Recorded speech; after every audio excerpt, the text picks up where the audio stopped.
honored this morning to welcome my friend and colleague, Pastor Danny Givens, Jr. He's a senior pastor of Above Every Name Ministries, a young cutting-edge congregation in the Twin Cities that prides itself at being a church of the people.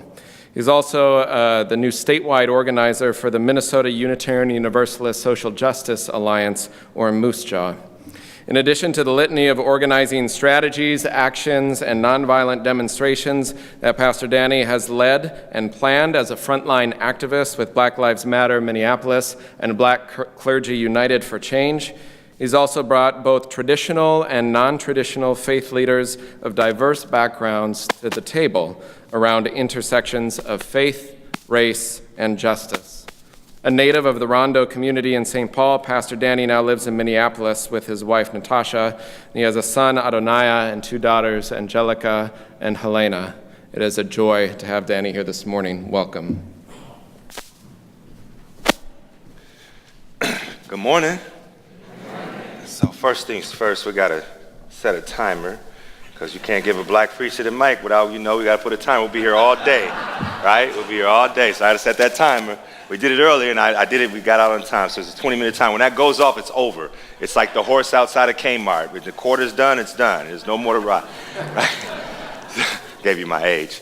I'm Pastor Danny Givens. I am the statewide organizer with MooseJaw, Minnesota Unitarian Universalist Social Justice Alliance. I am new to this position. It is a new position that was created to be able to do the work that I do. So a part of my work as organizer is my role is to go out to the wonderful 26 congregations that we have throughout this great state of Minnesota, the 26 Unitarian Universalist congregations, and go and begin to connect with them around their issues around social justice, their issues around their missional values and ways in which they desire to show up in the world for oppressed and marginalized groups or identities of people. And so I've been to Wilmer, I've been to Underwood, I'm going to Grand Rapids in a couple weeks, I'm going to Mankato soon. I've been in a few different spots now kind of around, and I've traveled nationwide as well to UU congregations. And so our work at MooseJaw is around a couple of different things. It's around capacity building for congregations, just coming in and like seeing where we are in assessing, and then convening with bringing folks together. So with our diaspora of congregations here in Minnesota, folks are spread out. Issues are spread out, and sometimes people can feel, isolated, siloed, or left out if they're not closer to what seems to be the larger landscape of issues. So for us congregations who are closer to the Twin Cities or the metropolitan or big city areas, we sometimes don't see the necessity to do the work in these other rural communities. And so I've been blessed to do that work. It's a unique position to be in, especially as a black man going to Wilmer, Minnesota, or going to other small spots. I mean, let's tell the truth. I'm going to Underwood. I went up there, this beautiful city, and I was the only person of color in the town, at least that I thought or I saw, and was met and greeted with love and graciousness. And so I thank you all for receiving me here. That's a little bit about my work. Take some time out to tell you about me, and then we'll get into the message. I'm born and raised here in St. Paul, Minnesota. I come from the historic black community, the Rondo community. How many folks are familiar with the Rondo community? It's good, larger number. For those of us who aren't familiar with the Rondo community is an historical black and affluent neighborhood in St. Paul that was ripped apart by capitalists coming in and saying, we want to run a highway right smack through the dead of this community. So there was 600 African-American families, predominantly African-American families, that lost their homes, and then the houses were redlined. They weren't given an opportunity to repurchase homes in that area. My grandmother lost a house during that I-94 Rondo thing. My mother's the middle child of 12 children. So at the age of 16, she was like, I'm done with this invisible child stuff. I'm out of here. I'm setting out on my own to find my own space and identity. And 2 years later, she graduated high school, met a man, had myself, got married, and life went on the way that it is. My mother is this unique and amazing woman. My mother raised me on her own until probably around 1990 when she got married again. So I don't like ascribing relationship status to parenting status, like to say that somebody's single and a mother, that feels I don't know, disingenuous. So my mother was a woman who alone at that time, but she did her best to raise us as she was myself and my younger sister. My mother was very big on education and the ability to communicate. So if you're wondering why I enunciate my words so well, you can thank my mother. She didn't allow me to speak in fragmented speech. She didn't allow me to have, words that were kind of these other words that we create now that's acceptable speech when we look on social media. So we had spelling bees in the house. We had words of the day. We had book reports that we had to do on top of our homework. And my mom was serious about it. She worked 2 jobs, but you better have had that homework on that kitchen table sitting there when she got off work, whether you were asleep or not, you better have had it done. So she stressed it. And she believed that in order for me to be successful as a young black man in America, that I was going to have to be able to speak the King's English really well, to be able to navigate. And what she was teaching me, I didn't understand then, but what she was teaching me was code switching, of knowing how to, to talk with, the kind of language you need to talk when you're in front of the dominant culture, or whatever that is, and be able to, move in your own neighborhoods and cultures. And so my mother did a great job of raising me. Again, I said she worked 2 jobs, and so that meant that she was oftentimes gone a lot. During some of those times when she was gone, I engaged in behavior and activity that wasn't becoming, so I have a colorful background, right? It's my mild way of saying that. When I go on interviews, or before I had a job, go on interviews, they're like, well, do you have a background? Yes, I have a colorful background. It's not a criminal one. It's a colorful one. There was some spots that had some different, some different tones to it. And so I graduated high school in 1995, and 8 months after graduating high school, myself and 2 other friends had participated in a crime where we robbed a local nightclub where a lot of the drug dealers in our neighborhood had hung out. During that robbery, I shot an off-duty police officer, and I myself was shot by this officer. The officer, by the grace of God, lived, and I died during surgery and was blessed to be brought back to life. It was 30 days after being shot. I'm in the hospital, cuffed to the bed. They're talking to me. I got court proceedings, that kind of stuff. And they offered me a deal of 60 years if I didn't take it. There was someone else that got shot, and there was a lot of other people that got hurt that particular day. And I ended up serving 12 years off an 18-year sentence. So I was 18 years old when I went into prison. I got out of prison 2 months before my 31st birthday. I've actually been home from prison now. February 8th, 2008 was when I came home. So I've been home from prison now for 10 years.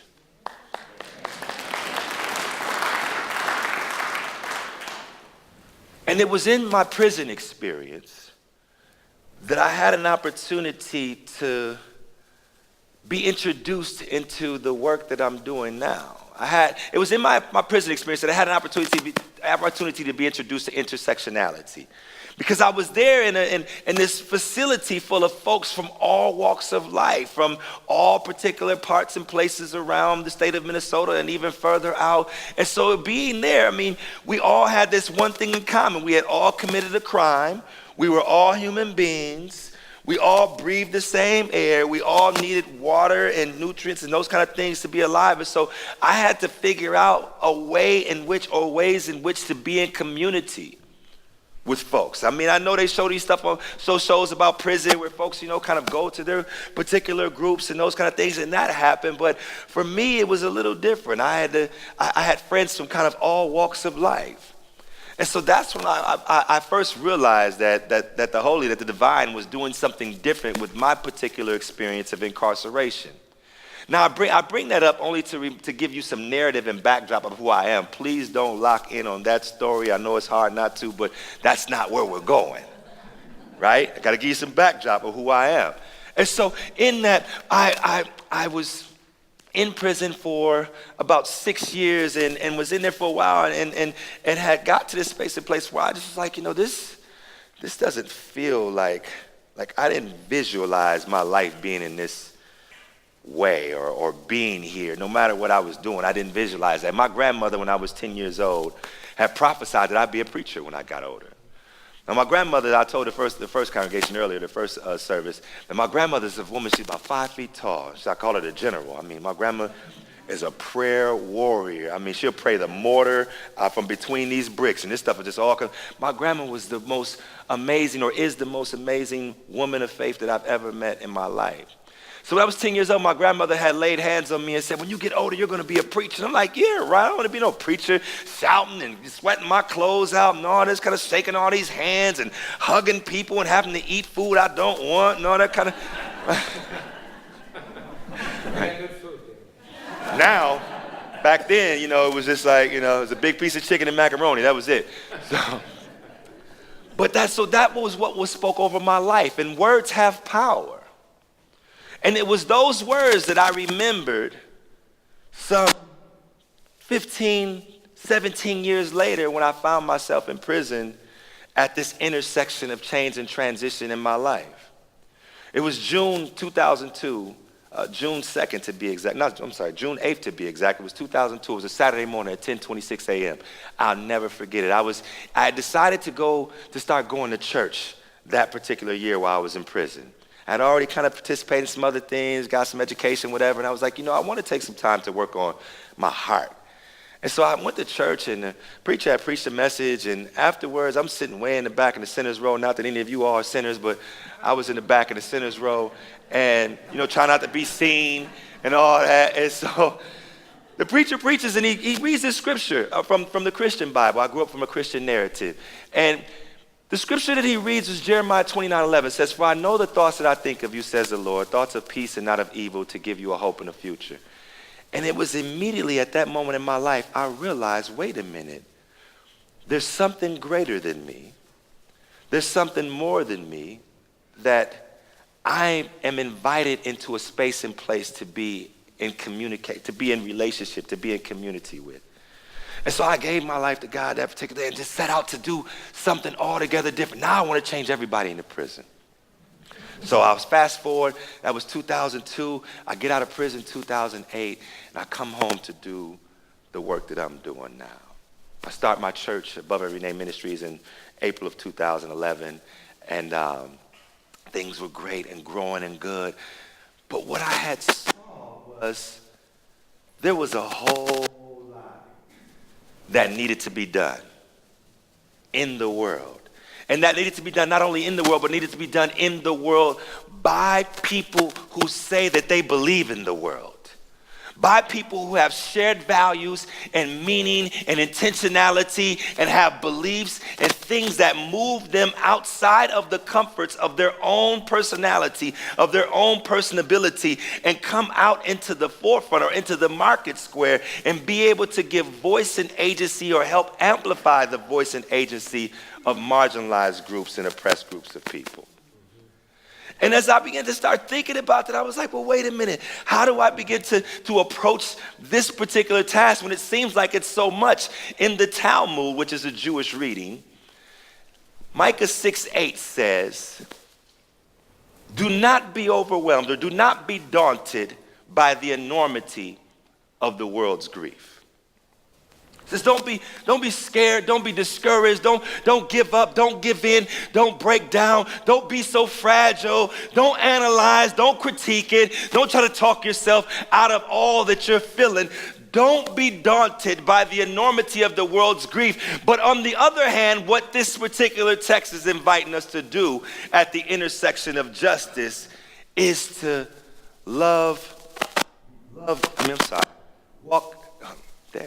my goodness, I'm having quite the day today. Hold on, I got you. I want to make sure I say it right. It says, do justly now. Love mercy now. Walk humbly now. You are not obligated to complete the work, but neither are you free to abandon it. This congregation was started in 1866. It was a gathering, a group of folks who saw a need for the light of the chalice of Unitarian Universalism to burn abroad here down in Rochester. What was the landscape of the world? What was the culture? What was the normalcy of the world in 1866? What was going on? What were the social norms? What were the political norms? What were the religious norms? What were the norms of the day? What was the status quo of the day that was happening? We know that at that particular time, slavery was big business. It was just 3 years after the Emancipation Proclamation had been signed. It was just not only a century or so after, the colonizers came in and did all that they did to the indigenous and First Nation folks of this land. I mean, the landscape was ripe for change, but only for those who had the privilege to do so. What other group of people could have lit a chalice here and it still remained over 150 years later? What other group of people who have shared meaning and value and have truth and have these things that motivate us and move us, at least outside of these four walls, into the marketplace of life where marginalized groups don't have an opportunity to experience life in the workplace or in the marketplace as well?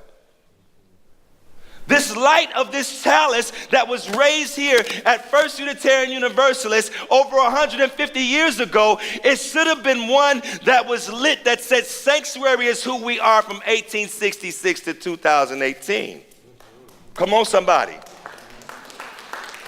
And it's not to shame you, it's to invite you into this space and place of seeing the unique positioning of the intersection that you all are at or in down here. I think about the Somali community that is oppressed down here in crazy ways.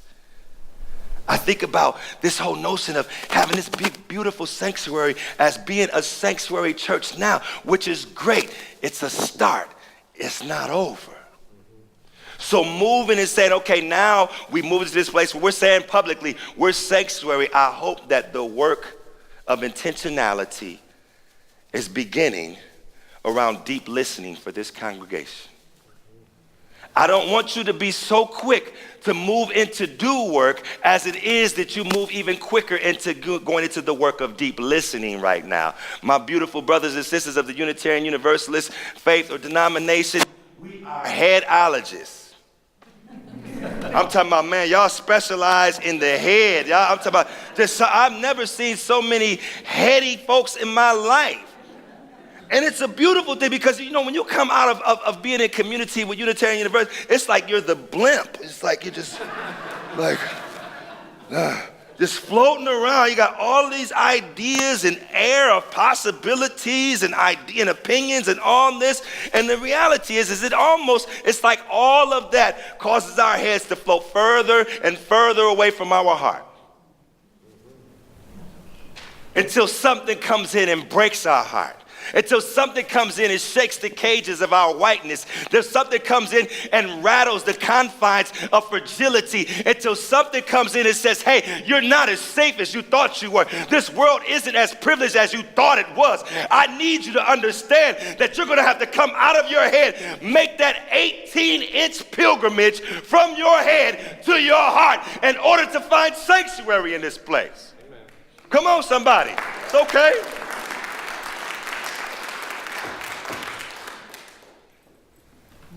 Crazy that it takes my Unitarian brothers and sisters so long to travel 18 inches. Have a lot in common with our Israelite brothers and sisters who took 40 years to get around 11-day mountain, right? But what is this that causes us to move closer to our head at the intersection of justice as opposed to moving closer to our heart? While holding what we have in our head. I'm not telling you to take what you have in your head and throw it out. I'm asking you to invite your head into your heart and find the power of intersectionality there first. It's been too much of a proclivity and a pattern and way of being in Unitarian Universalism. I could say that. I signed the book a month and a half ago, so I'm one of y'all now, right? There's been too long of a proclivity to approach the challenges and the issues and all of the things that we have in our world from a head space. Because what happens, I'm going to tell you what happens. When we go at stuff with our head only, we set ourselves up for fragility. Because there's no rooting. There's no foundation. There's no connection that grounds you. If all of you have is in your head, then the facts that in your head can be disrupted by somebody's personal truth. What happens when facts get overtaken, or when facts have to surrender to personal truth? I was just doing a teaching at Walden University about moving out of this mindset of saying that facts have more power than feelings. There's certain things that I've experienced here in this congregation already in the short time I've been here that I felt that I can't prove as a man of color. Not to shame you, just talking to you about these things. And if we're going to begin to lean into this work, I understand there's a little bit of disagreement or whatever that is about sanctuary or showing up in particular ways as a collective congregation or body. But the reality is this: ain't nobody coming for us but us. And while we're sitting here scrambling and having these little issues and scruples about whether or not we're going to show up for people who really need us, the people who really need us need us.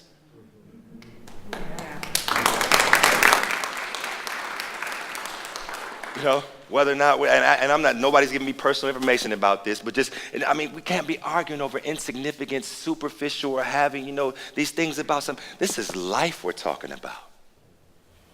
I was invited into a space of intersectionality last year.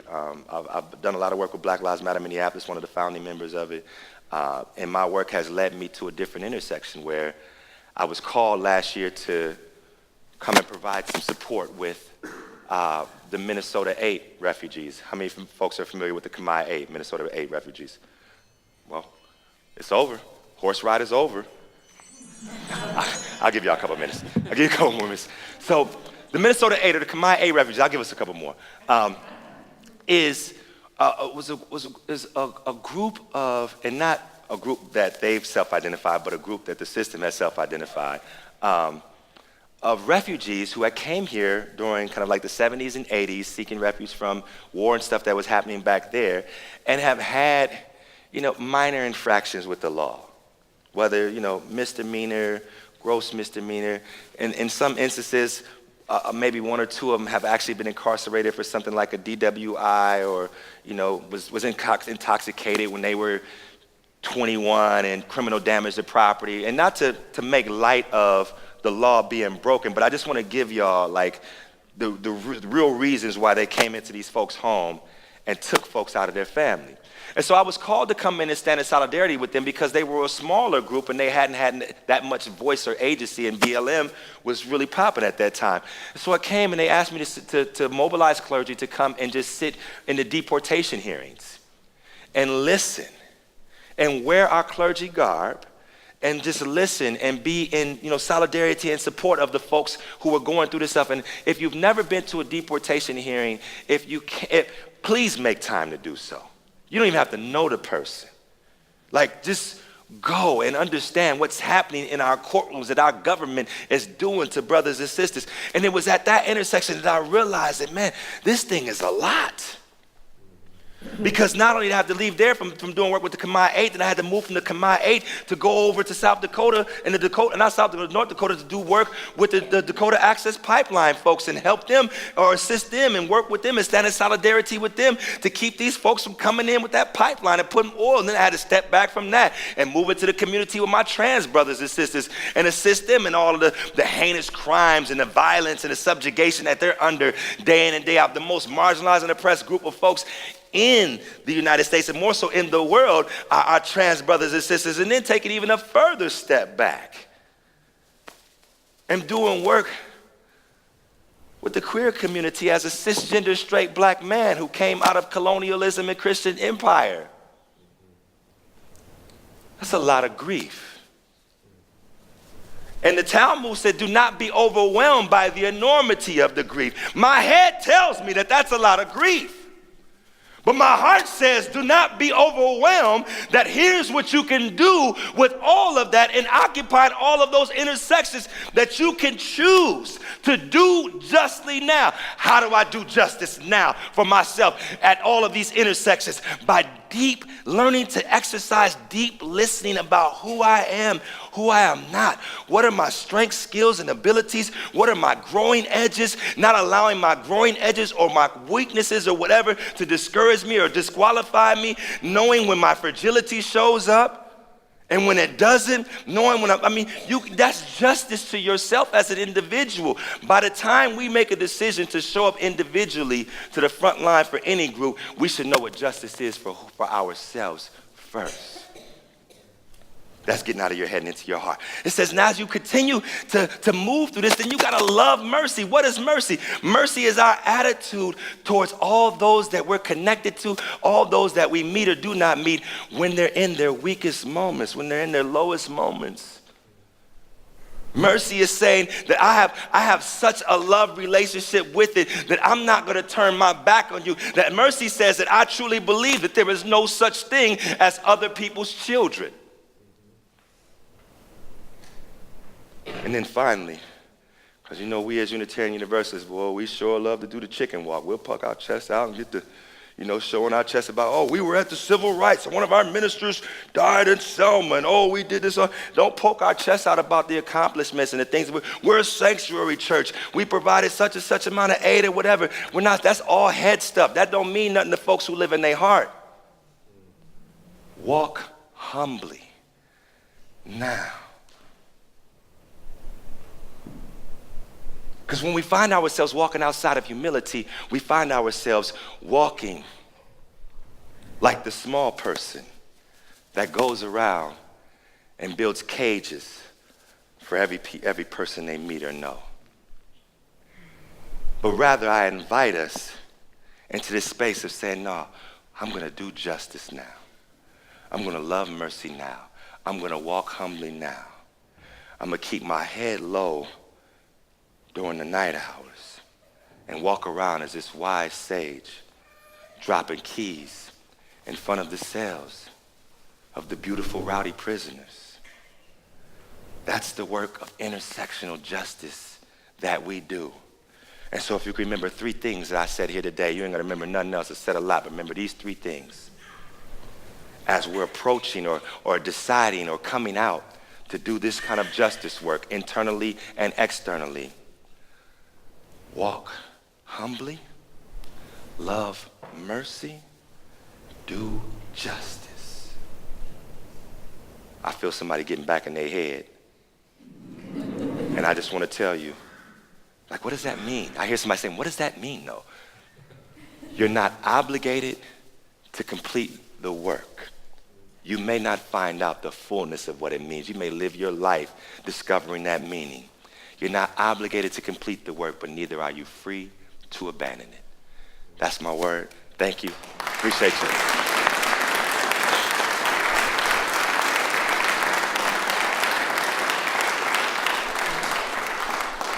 And now, if you would rise with me in body and or spirit, if you can, as we sing, you don't need no papers, no books, put that stuff down. We're going old school. Put the books down. Put that down. This is all hands on deck. I'm going to lead this the way that we do it in my church, this little light of mine. I grew up, we didn't have instruments and all that stuff. We was just a little stomp and a clap. And so I'm going to get it started.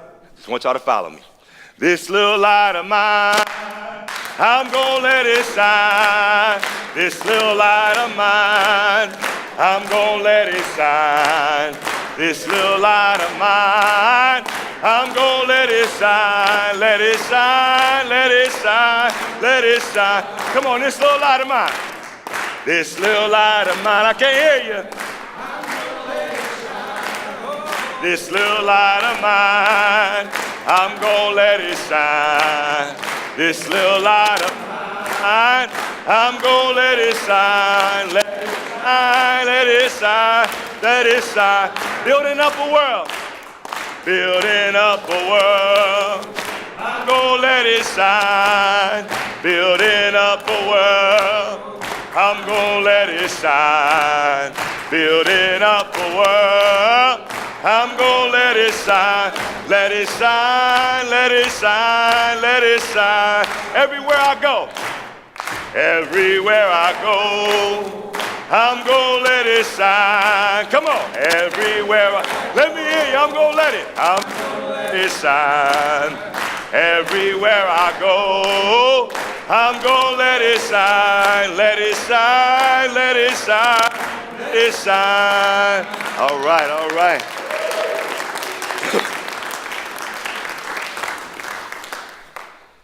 The journey or the pilgrimage from our head to heart, First Unitarian Universalist, may be a daunting one, but do not be overwhelmed by the enormity of the grief of that journey. Do justly now. Love mercy now. Walk humbly now. You're not obligated to complete the work, but neither are you free to abandon it. God bless you and thank you.